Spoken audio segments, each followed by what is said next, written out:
Providence works in strange ways. We can say coincidence, and actually it would be God incidence. It was a case in point when this young friar, wanting to follow the Absolute and seeing that there were problems in his own order with regard to observance and fervour, was decided to leave and go to the severe and uncontaminated Carthusian order, where he wouldn't have to go against the grain. But then something happened. He happened to come across this lady who was about 25 years older than he, who was a mystic, a holy nun who was being led by the Lord himself to reform the Carmel. And she persuaded him to stay where he was, but to collaborate with her. And so it was. It became clear that it was not going to be possible to remain completely in the structure that was there, and it led to the form of the discast that we have now, therefore two branches of the order. It's actually a bit more complicated than that, because after the Second Vatican Council, about 20% of the female Carmelite monasteries opted to maintain the constitutions that go back to Teresa of Avila herself, mainly in Spain, and they were very severe houses. But the majority, after the Second Vatican Council, did go along with what the Vatican helped them to draw up as modified constitutions.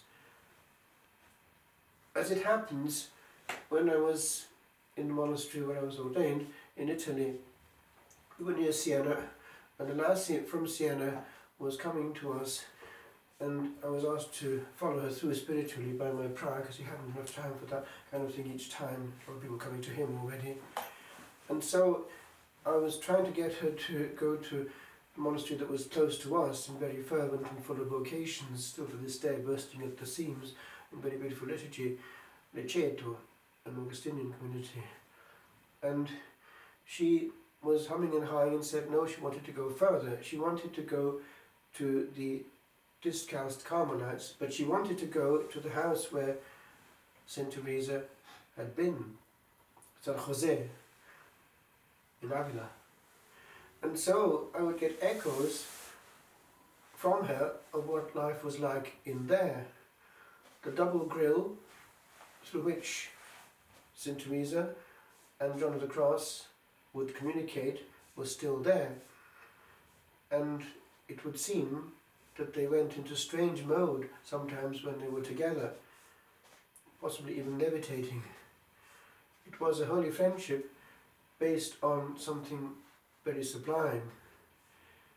And the two were memorable cases of mysticism in the wave of reform which the Holy Ghost himself was bringing about in the Catholic Reformation, that counter-reformation which came partly in reaction to what was going on in Germany and other parts of Europe, the split.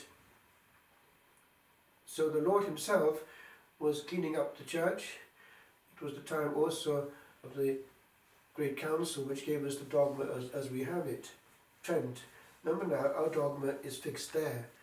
The Second Vatican Council was a pastoral council. The First Vatican Council was a dogmatic council. Now, this is the way the Holy Spirit acts, within and not without. Never forget that. One can't say, I have had enough of the Catholic Church, or I'll go off to some other thing, or some branch, whatever. It doesn't quite work like that. And it doesn't help either to be throwing stones, to spend one's time demolishing from within. It only increases the problem. It would be more useful to look at what these great authors, who are ours, part of our heritage, have written and left for our good. We'd be more useful in the use of time for ourselves and for others. This holy blogging and demolishing of other people is not the best Christian pastime, by far. Now, with St. John of the Cross, you get some holy people who think they understand what he said. And the same applies to Teresa of Avila, and try to put themselves in such and such a mansion from her interior castle, and on it would go. Actually, they're difficult, these writings, and they need somebody from within the Carmelite tradition to help us to understand them, because they're based in them. What is common to the brethren and to the sisters of the Reform is every day 2 separate hours of mental prayer. And I had a friend who had been with them and come to us with the Carthusians, and he had been for quite a while with the Discalced Carmelites, and he was saying that is the difficult part. 2 solid hours with nothing but emptiness. And I know actually that some of the unchanged Carmelite sisters in Spain are very severe on that one, and in San Jose itself they were allowed to, after the first quarter of an hour, lean on something, but there are maybe 3 houses which don't allow them to lean on anything while kneeling, therefore completely on their knees and all the weight of it for the 2 full hours. Anyway, be that as it may, the having of 2 separate hours of mental prayer gives them, with time, a whole ethos and actually a literature, because they work on it. And the things that we haven't got time for easily, they begin to investigate. We are in difficulty, if we're honest, with nothing at all. We can't bear the vacuum. They can.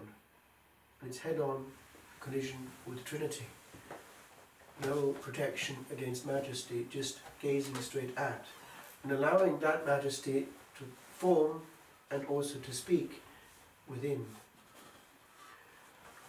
Now, what is easier to understand if one is starting to read St. John of the Cross is actually the maxims. They're concrete maxims, immediately understood, and very much to the point. I'll just take one simple one and end with it, because it might be the one that we need most. The Lord does not favour the soul who is a great talker. He sees this issue as a capital problem in the interior life, and it would make sense. And we find the same maxim in different forms in every great spiritual writer. Those who are in the contemplative life simplify words inside and outside. I'm having to prepare a paper one time in France on this question of silence. Looking at it in some detail, I saw it's a huge protection because we don't leak. When there's a strict rule of silence, it is the virtual cell of enclosure. We don't indulge in wastage of energy even to the person next to us. And in that we meet the other one, the one we've entered for. It's a gamble. I remember understanding this clearly in France. It's something that is very risky. If one doesn't play the game, one is wasting one's life. On that level, it's all or nothing. And that, by the way, needs to be looked at right throughout the monastic world today. There's no point to enter a monastery and find not less but more of the world inside the cloister.